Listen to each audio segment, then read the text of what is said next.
성도님들, 저는 지금 장로교 목사를 하고 있지만은요, 사실 저는 어릴 적부터를 생각을 하면은 제 신앙의 뿌리는 좀 더 순복음 쪽에 있는 것 같습니다. 순복음교 쪽에.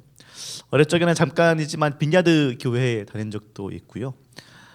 항상 새벽기도 쫓아다니고 금요철야 다니고 기도원 가고, 제 기억 속에 저희 부모님하고 저희 가족이 뭐 어디 놀러 간 기억은 없는데 허다하게 그냥 기도원 갔던 기억은 있습니다. 근데 기도원 가면 보통 뭐 합니까? 이제 기도원에서나 교회에서나 마찬가지였지만은 주여 삼창하잖아요. 주여 주여 주여, 이거를 이제 정말 경쟁적으로 더 누구보다 크게 해야 되는 것처럼 그렇게 주여 삼창하고 기도하고, 꼭 방언을 해야 되니까 방언하고, 그렇게 열심으로 하던 그 기억이 있습니다. 그때 시절에 신앙생활 하셨던 성도님들이면 다들 기억하시리라 아마 생각을 합니다만, 그 당시에 많이 나오던 이야기들이 이런 이야기들이 있었습니다. 뭐 가문의 저주를 끊어내라, 뭐 이런 얘기부터 해서, 아니면 뭔가 뭐라도 조금이라도 안 좋은 일이 생기면 하다못해 뭐 잘못 먹어서 배가 아프거나 가다가 넘어졌거나 그래서 무릎에 상처가 생겼거나 그러기라도 하면은 보통 뭐라고 많이 들었습니까? 저는 그랬어요. 어쨌든 죄 때문에 그래. 너 하나님한테 회개하는 거였지? 회개해. 뭐 이런 말들. 이게 심해지면은 이제 조상의 죄가 있기 때문이다. 뭐 이렇게까지 가고요.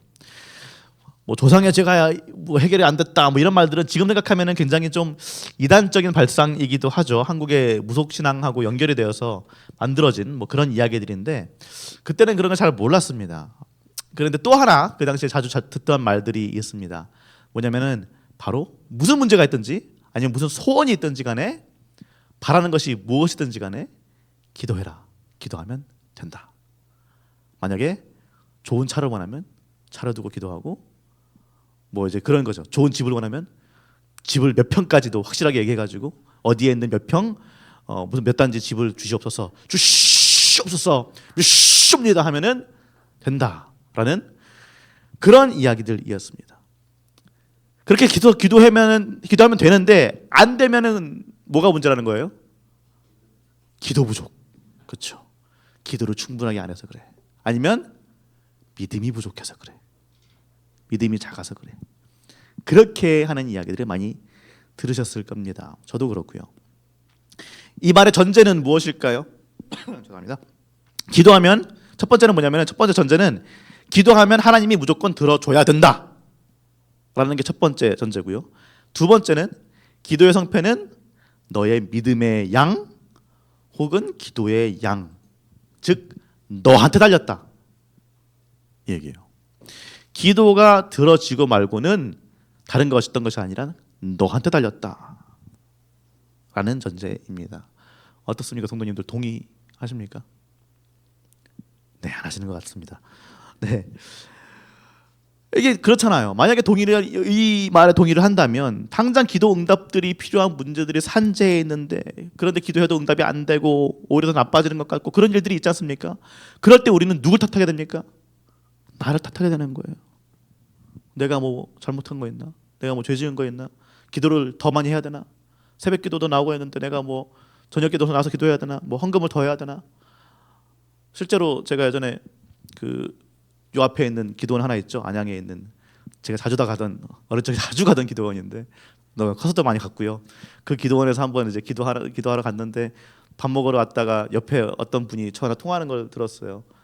통화를 하시는데 뭐라고 하냐면은 집사님, 내가 기도해 왔는데 100만 원씩 1,000번째를 드려야 돼. 그러면 해결돼. 무슨 말인지 아시겠죠? 그러니까 완전 이제 사기꾼인 거죠. 네, 그런데 내가 내 잘못이다, 내가 뭐 헌금을 해야 된다, 내가 뭔가를 해야 된다 이런 생각에 빠져버리면 그런 꼬드김에 어떻게 하다 보면 넘어갈 수도 있다라는 겁니다. 그런데 성경을 읽다 보면 우리가 알 수 있는 것은 그게 아니라는 겁니다. 하나님은 도깨비 방망이가 아니시고요. 그러니까 우리의 기도를 무조건 들어주셔야 할 필요가 없어요. 우리 뜻대로 다 하시는 분이 아닙니다. 또 기도 응답이 나한테 달린 것, 특히나 내 믿음의 크고 작음에 달린 것이 아닙니다. 누가복음 17장 말씀을 보면은요, 사도들이 자신들의 믿음 없음을 가지고 예수님한테 탄원하는 장면이 나와요. 우리한테 믿음을 더해 주십시오라고 말을 합니다. 그런데 이 간구에 대한 예수님의 대답이 이렇습니다. 누가복음 17장 6절 말씀인데요. 주께서 이르시되 너희에게 겨자씨 하나일 만한 믿음이 있었더라면 이 뽕나무더러 뿌리가 뽑혀 바다에 심기어라 하였을 것이요 그것이 너희에게 순종했을 것이다. 그런데 우리는 이 말씀을 자주 오해합니다. 이 말씀은요, 너희가 어떻게 겨자씨 하나일 만한 믿음도 없느냐라고 꾸지람하시는 말씀이 아니에요. 너희한테 겨자씨 하나만한 믿음도 없어라고 하는 말씀이 아니에요. 실질적으로 겨자씨가 그 당시 사람들 생각에서는 가장 작은 씨, 작은 것의 대명사였죠. 물론 겨자씨가 실질적으로 세상에서 제일 작은 씨앗은 아닙니다. 그렇지만 유대 사람들한테는 작은 것의 대명사처럼 여겨졌죠. 그러니까 이게 무슨 말이냐면은 제자들을 무시하고 타박하면서 너희들이 그런 믿음, 겨자씨만한 믿음도 없으니까 일이 안 이루어지는 거야라는 게 아니고, 믿음의 크고 작음이 중요하지 않다는 말이에요. 믿음이 많고 적음, 그게 중요한 게 아니라는 말씀입니다. 뭐가 중요할까요? 그렇다면 믿음의 크고 적음이 아니라 믿음의 방향입니다. 뭘 믿냐는 거예요. 뭘 믿고 있습니까? 성경에 기록된 바 살아계신 아버지 하나님, 그리고 그의 아들 예수 그리스도 성령 하나님을 제대로 성경에 나와 있는 것처럼 알고 이해하고 믿고 있느냐, 믿음의 방향이 올바르게 설정되어 있느냐, 이게 중요하다는 거예요. 저 어릴 적에 기도원 쫓아다닐 때, 그리고 이제 부흥 강사들 쫓아다닐 때 어머니가 항상 다니셨기 때문에 저도 갔지만, 그 설교를 들으면서 항상 들었던 의문이 그거였어요. 그때 부흥 강사분들은 항상 하시던 말씀이, 가장 자주 하던 것들이 뭔지 아십니까? 믿습니까? 이거죠. 믿습니까? 아멘 하시면 믿으세요. 이런 것들이었는데, 제 의문은 항상 그거였어요. 지금도 그렇지만 뭘 믿는 겁니까? 뭘 믿습니까? 정확하게 뭘 믿는 건가요? 예수님을 믿으라는 건 알겠는데, 그렇다면 예수님을 믿는데 잘 믿어라, 예수님을 열심히 믿어라, 이건 또 무슨 뜻이죠? 어떤 의미입니까? 성도님들, 내가 무엇을 믿는지에 대한 제대로 된 성찰이 없는 믿음은요, 제대로 된 성찰이 없는 신앙은 자칫 잘못하다가는 잘못한 방향을 향하고 있을 위험성이 굉장히 큽니다. 내가 정말로 무엇을 믿는지, 내가 믿는 하나님이 어떤 분인지, 그 고민과 성찰이 있어야 되는 거예요. 마가복음 11장 22절 23절 보면은 더 자세하게 이제 이 부분에 대해서 말이 나옵니다. 같이 한번 읽어보겠습니다.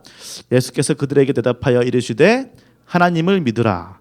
내가 진실로 너희에게 이르노니 누구든지 이 산더러 들리어 바다에 던져지라 하며 그 말하는 것이 이루어질 줄 알고 마음에 의심하지 아니하면 그대로 되리라. 아멘. 여기서 좀 더 이제 백그라운드 얘기가 나오는데, 귀신은 못 쫓아내는 거예요, 제자들이. 그래서 하나님, 예수님 왜 저희는 이거 안 됩니까? 그러니까 예수님 대답이 이겁니다. 하나님을 믿어라. 하나님을 믿어라. 너희들이 하나님을 믿는다면 모든 게 가능하다라는 거예요. 문제는 뭐냐면요, 우리가 하나님을 믿는다고 하면서 실질적으로는 나를 믿는 경우가 너무나 많아요. 내 믿음, 내 기도의 양, 내 신앙의 성실성, 그걸 믿는 거예요. 하나님을 믿는 게 아닙니다, 사실은. 그리고 하나님을 믿는다라고 정말로 생각을 할지라도 정말로 성경 가운데 나와 있는 하나님의 모습을 믿는 것이 아니라 내 마음속으로 무턱대고 상상 속의 하나님, 내가 마음속에 만들어낸 하나님, 그 하나님을 믿으면서 어떻게든 더 크게, 더 많이, 더 잘, 더 열심히 그렇게 믿으려고만 하는 경향들이 우리 모두한테 있다라는 것입니다. 근데 이런 식의 어떤 방향성 없는 믿음이 중요하다, 이거는 사실 기독교가 아니에요. 사실 믿음에 대한 얘기를 더 하는 건 요즘 세상입니다. 요즘은 애플 같은 회사에서도 애플 워치 같은 거 쓰시는 분 아시겠지만은 명상 앱 있지 않습니까? 명상. 요즘 세상에서 그런 거 굉장히 중요하게 여깁니다. 요즘 말로 마음 챙김이라고 하지만, 뭔가 명상을 하고 내 안에 있는 무슨 믿음을 찾아내고 신앙을 가지고 그런 거에 대해서 세상 속에서 굉장히 요즘 많은 논의가 있어 왔고 지금도 이야기를 하고 있어요. 그런데 그 어떤 겁니까? 방향성이 전혀 없는 신앙심이에요. 그냥 뭘 믿든 상관없이 그냥 믿는 겁니다. 그런 것들이 건강에 좋다고 그렇게 하라고 요즘 얘기를 해요.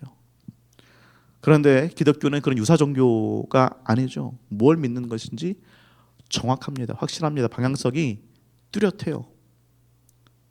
그렇다면 우리는 그냥 믿습니다 라고 할 것이 아니라 무엇을 믿는지 확실하게 성찰하고 고민하고 반성할 수 있어야 될 줄로 믿습니다. 그 방향성이 확실히 있어야지 그 믿음이 태산만 하든 겨자만 하든 뭐 그런 거 상관없이 제대로 믿게 되는 거죠.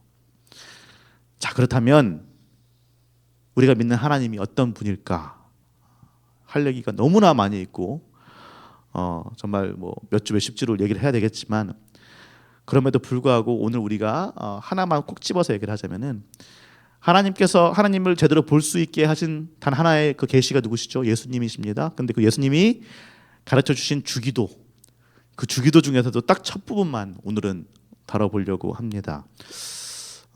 오늘 우리 본문 누가복음 11장 2절 함께 읽어보겠습니다. 예수께서 이르시되 너희는 기도할 때에 이렇게 하라.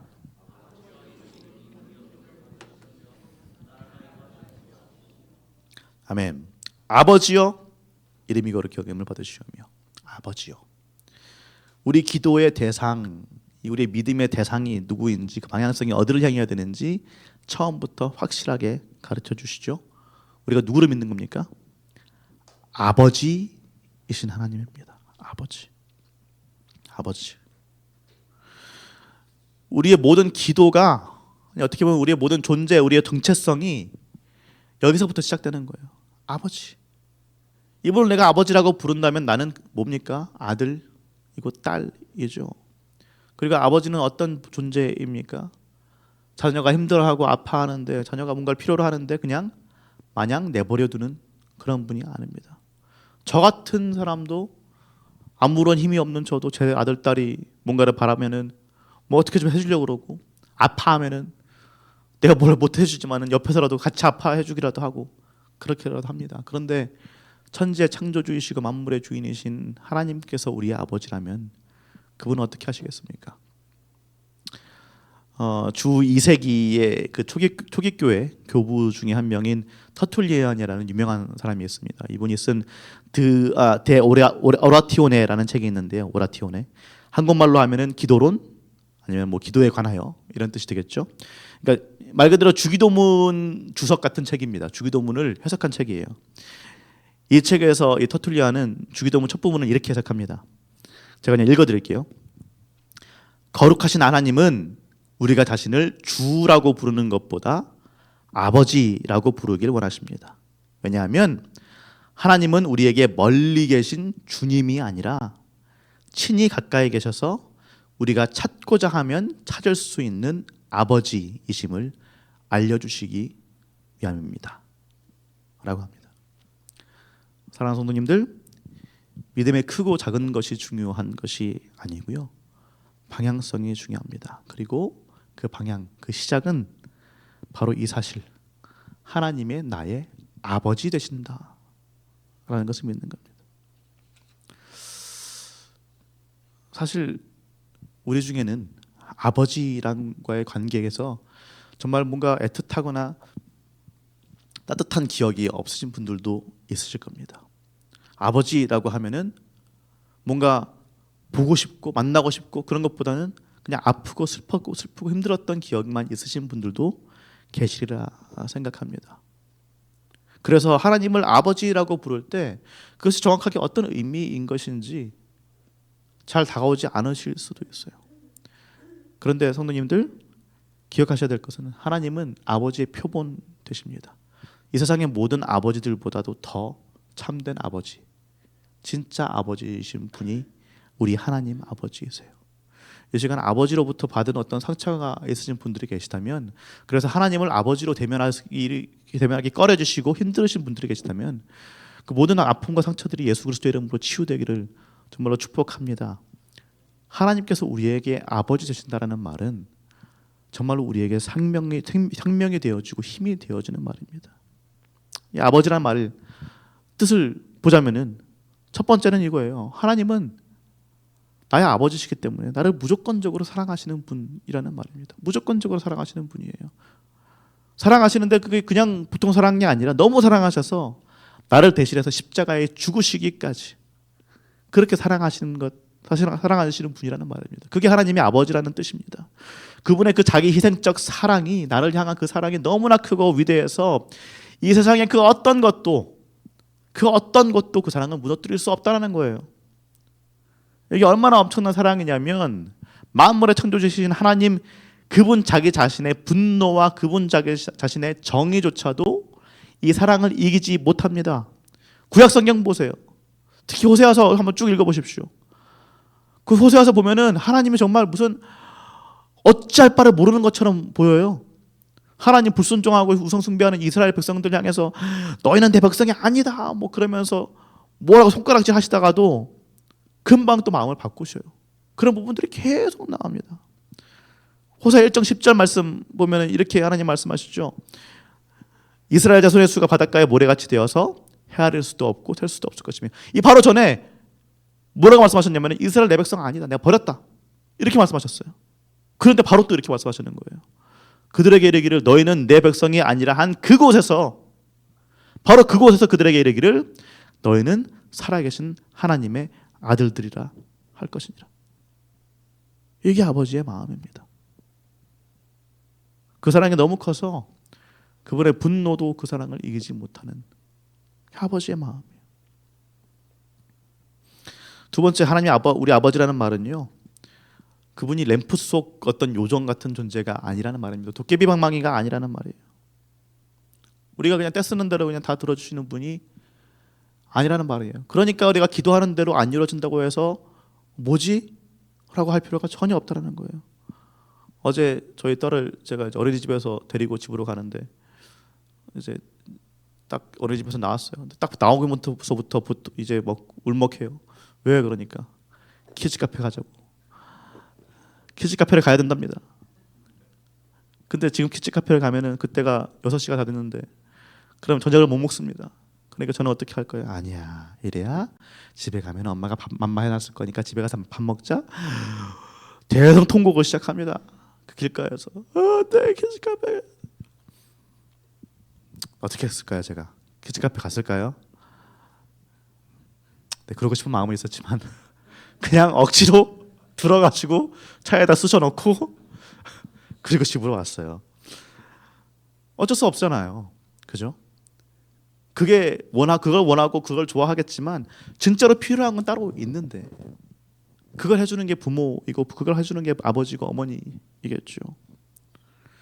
항상 원하는 걸 주는 게 아니라 필요한 걸 주는 겁니다. 그리고 아이가 힘들어하고 도움을 요청하고 해달라고 할 때도 어쩔 때는 다 그냥 무조건 가서 해주는 게 아니라 그냥 냅둬보는 거예요. 네가 혼자 할 수 있는 힘을 길러라, 혼자 할 수 있는 힘을 길러라 하면서 그냥 내버려 두기도 하는 겁니다. 그게 아버지의 역할, 어머니의 역할 아니겠습니까? 성도님들, 하나님께서 아버지라는 말은요, 그냥 우리가 내 뜻대로 아버지를 마음대로 부릴 수 있는 존재라는 것이 아니에요. 하나님은 인격이 있으신 분입니다. 우리의 아버지이십니다. 그 말은 우리가 하나님을 내 마음대로 내 뜻대로 움직이는 분이 아니고 하나님께서 나를 인도해 가시는 그런 분이라는 겁니다. 그러니까 뭐가 어찌됐든 기도만 하면 된다, 아니면 기도만 열심히 하면 된다라는 식의 믿음은 올바른 방향의 믿음이 아닙니다.